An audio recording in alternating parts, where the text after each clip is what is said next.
All right, everybody, welcome to the virtual networking recorded session. Want to take you through the world and what we're dealing with and how you can be an effective networker during this crazy time. So let's get started, shall we? So basically, we're going to discuss a few things. We're going to talk about what it's like to really network in the new world, and it is a new world for all of us as we're sitting here at home. Getting outside your comfort zone, how to best do that, how to prepare for these online virtual events, just like you would face-to-face events. How are you going to reach out virtually? How are you going to connect with people as you're going through the virtual networking event or even after the event? And then some of the tools that I've found to be really successful to engage. And at the end, feel free to send me any of your questions at michael@hiringtransform.com.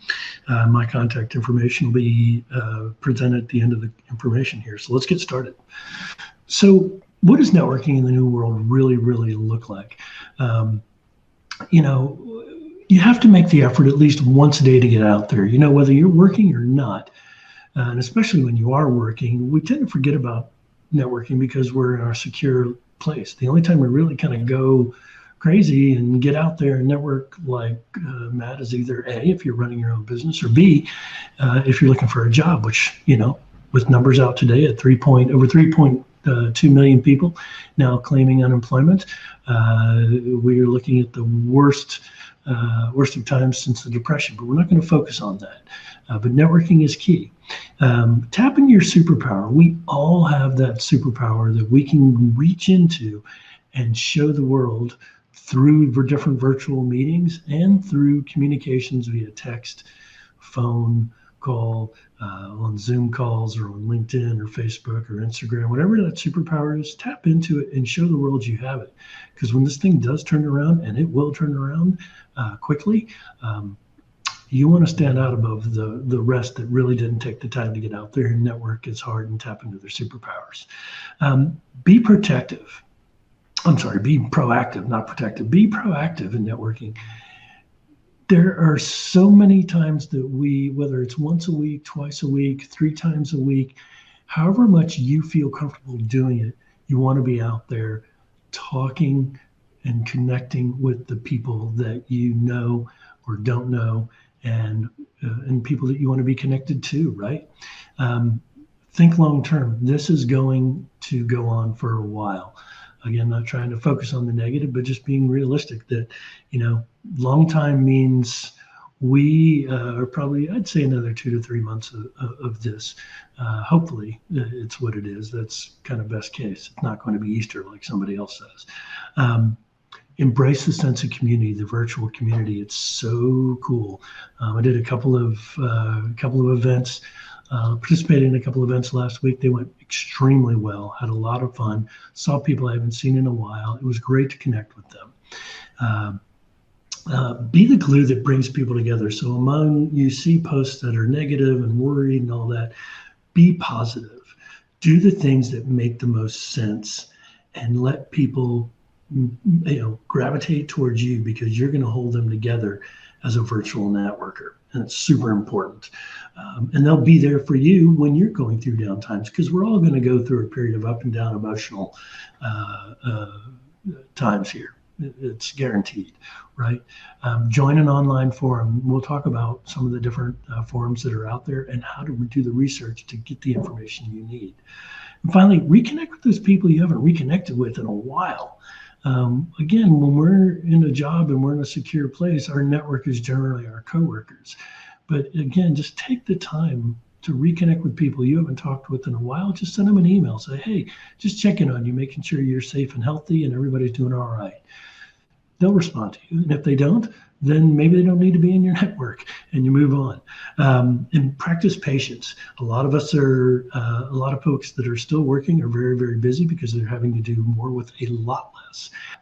And they're just up to their kilter. So don't expect them to respond right away.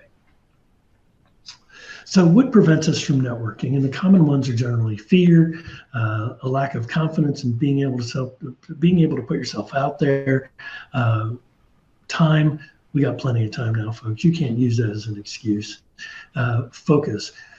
During those times when you're sitting at home, it can be hard to focus. So turn off the TVs, go to a place where you're not going to be bothered, and really focus on building your network up, whether that's making connections on LinkedIn or creating friends on Facebook or following people on Instagram. Whatever your choice is, take the time and focus on getting this done. Don't bury your head in the sand, because that's not going to help you. Step out of that comfort zone. We're at our best when we step out of our comfort zone. It is so, the feelings are just so incredible once you get get through the hacks and figure out how to get this done. You're going to feel so much better. You're going to feel confident. You're going to be focused, and you're going to make time every day to stay connected to folks. Be prepared. The lack of preparation helps prevent us from networking, and we'll talk about some things that you're going to do there. And then perceptions that networking is just used for business, and it's not. It should be used for everything. Connections, making new friends, sharing information across different social channels. That's what networking is for, and I think it's a sign from above with whoever you believe in is telling us to, hey, let's break away from our phones and let's kind of put them down and let's connect with people online. Yes, you still have screen time, but you're doing it in a manner that is not just via text, and you're not hiding behind something. So there is an art to networking. And what is that art? Well, you want to prepare. And so how do you do that? Well, you want to figure out who you want to talk to, who you want to be connected with, who you want to follow on the social channels. And then you want to come up with content that's going to tap into your superpowers, and you're going to be able to take your story and your superpowers and then tell a bigger story of how you've helped people in the long run. When you come into the online virtual rooms, and whether it's Zoom or GoTo or Webinar, whatever tool you're using, make an entrance, but make an entrance of, hey, everybody, don't interrupt folks that are already might be talking. Just wait for them to finish and then say hi, wave, do a wave, give them a visual sign that you're there and you're there to be engaged with them and you're excited to be there. Work the virtual room. If you see somebody that you've done your research on and you know they're an influencer on, let's say, LinkedIn for simplicity, then you're gonna be set. Have your elevator pitch ready and follow the plan. Don't veer off the plan. A lot of people do that in face-to-face situations and in the virtual. So, we've all kind of, if you see the cartoon to the right there, we've all been in that. I wish I was in that group, or please, someone talk to me.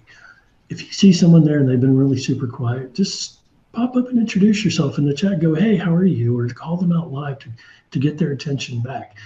Generally we tend to multitask when we're doing virtual networking. You should be focusing on the people. Now it's not the time to be doing work or working on your resume while you're talking to others. If you have questions about how you might say something on a resume or say something in a presentation, then you can ask the crowd and get some more information. It's a good way to crowdsource. So talking about your elevator pitch, you're going to have your wow statement that you're going to do in 10 seconds. You're going to talk about your background in 10 seconds, and then you're going to have your value add. What can you do to help somebody in those final 10 seconds? Generally, if you can cut this down to 5, 5, and 5, or 5, 10, and 5, into 10 to 15 to 20 seconds, it's probably better because our attention spans are all over the place with all the information coming in from social media, news, broadcasts, texts, and all that. But have this at the ready. So in networking, don't make it all about you. It is about others and sharing in the community. And that's the first rule of networking, is everybody tends to make it about themselves. Hey, I'm looking for a job. Who can help me? All right, that's great. And we understand there's 3 point whatever million other people looking for opportunities as well. So don't make it about yourself, but share information, share news, share jobs and leads that you find out about opportunities where you can help one another instead of making it all about yourself. Think about what you can offer before you speak. So think about what the topic is, what's being said, and be sure that if you're going to chime in on a particular topic, you're going to say something of value that's going to bring value to everybody or almost everybody on the call. Identify with super connectors and influencers at the meeting if they're going to be on. Just have two screens up if you have the ability to have two screens, and connect with them on login. Connect with them on, let's say, LinkedIn, where it says add note. You go, hey, I see we were on the same virtual happy hour or the same virtual networking event, talking about sales strategies during these difficult times, and thought we should connect. So utilize the power of multiple screens to connect with people in real time. And then transfer what you've learned to your online audience. So I did this presentation for the Business Technology Networking Group, which is a part of the DFW area. But I'm now sharing the rest of this because I believe it can help others.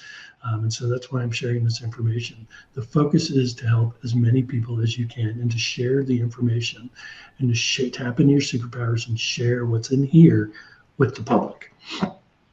And then bring your online connections to life through LinkedIn or Facebook or however you want to do that. Whether it's, hey, let's set up a call, build out a Calendly account, free one, and set up one where it says, hey, get to know each other. And you go, here's my schedule, set up time to talk. Works every time. So here's my recipe for networking success. You want to be a subject matter expert. You want to be remembered for good reasons, not bad. You want to be your own brand and be unique, but be yourself and be genuine, be vulnerable. That's who your brand is, and that's what is made. That's the makeup of you and what you're bringing to these different online virtual networking events. And then most of all, be nice to one another. Share leads. If people are texting you, emailing you, and all that, just be nice and respond back. That is super, super important. So you want to be a subject matter expert on social media? Like posts, comment on posts with relevant information to what the person who has posted is asking you to comment on.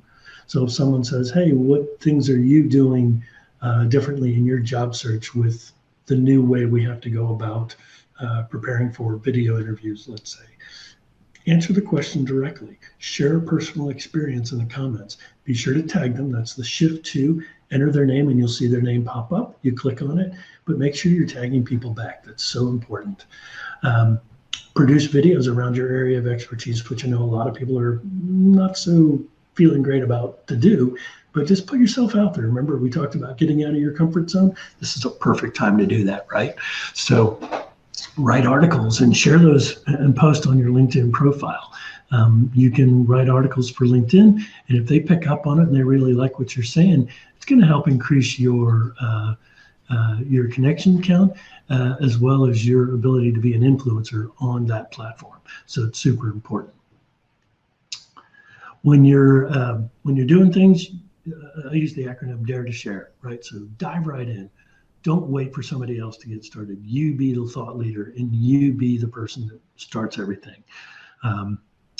One example is I decided to create a virtual happy hour, which will be held every Wednesday at 5:30 p.m. for an hour and a half, bringing recruiters and job seekers together. So hopefully we can, knock down some of that unemployment numbers. Might not be right away, but over time, I think it's going to help people. Anchor with a topic related to the event you are attending. So don't try to get off topic. Keep things on topic. Let the leader of that virtual call lead the conversation and ask for input. So reveal something about yourself and your experience. Be vulnerable if you have to. That's what people love most. That's what LinkedIn and Facebook love the most, is when you really show your true colors, because we're all not perfect, especially now. None of us are perfect. And now's the time to really share what you've got. And then encourage the discussion. So if someone asks a question and say, hey, tell me about your experience doing XYZ, don't just say, hey, great post, thanks, so-and-so. Answer the question and be sure to tag them, tag the name of the person that has done the original post, and share your expertise. A lot of people just think that by engaging like that, while it does help, it's more helpful when we're sharing information about our experiences. Networking in the old and new world, LinkedIn is certainly there. Professional Facebook groups are doing great, especially with Facebook Live and LinkedIn Live and YouTube Live. There's so many ways to put yourself out there. Obviously Twitter, but in YouTube. But the meetups, the Eventbrites, and my favorite is Zoom. And there are a bunch of meetup groups out there, as we know. If you just go to meetups.com and then put your area, you'll see a bunch of stuff. But what you want to see is you want to see if they're doing online events. So when I did this for the Business Technology Group in DFW, these are some of the different groups that are out there. But if you're in Minneapolis or you're in Atlanta or Los Angeles or Seattle, you're going to put those in and just do research if they're doing online events. Contact the organizer, and if they haven't been a very active group, say you'd like to be able to help out and you want to lead a group and a job sharing group on leads for tech, or for events, or for nonprofit, or whatever you want to do. But just take the time to do it. And if they're not open to that, just start your own, right? Why not start your own? This was something I was on 2 different events last week. It was online for about 4.5 hours with 2 different groups. One was a group of recruiting leaders and experts, and the other was a bunch of sourcing experts and leaders. And we were just talking, having a good time. People were showing and demonstrating their skills online because we asked them to show people what they got and what they believe. And Zoom is not expensive. You can do the free version. It does have limits. You're only limited to 40 minutes per call, but you can do multiple calls. It's just the time limit for each call will go no more than 40 minutes. But if you pay $15 a month, well, now you're talking differently. You can still have up to the same number of participants, which is 100, but it's only $15 a month, and you have unlimited time to lead the call. So let's review, right? Connect with people on a personal level, build strong, trustful, mutually beneficial relationships with one another. Again, it's not about you, it's about everybody on that call. Grow your own goals, achieve your goals, grow that business, and get to the next rung of the business ladder. Let's do it together, and invoke the power of many in a formal or informal association online or in a meetup online. It doesn't have to be so formal anymore. And just remember, you got this. Yes, you'll have up and down days. I've had many up and down days so far. But we're in this for the long term, and you've got this. And if you have any questions, you can always reach out to me. Here's my information. You can connect with me on LinkedIn. Once I post this out there, feel free to share it with everybody. But I hope that you've gotten a lot out of this, and that this is really what is going to be for the next few months, could even go up to for the next year. So if you have any questions, feel free to email me, michael@hiringtransform.com, or certainly if we're connected on LinkedIn, send me a message. And there's my phone number up there at 469-955-2561. Always happy to help. I hope you all are happy, healthy, and safe. And I wish you all the best. Until next time.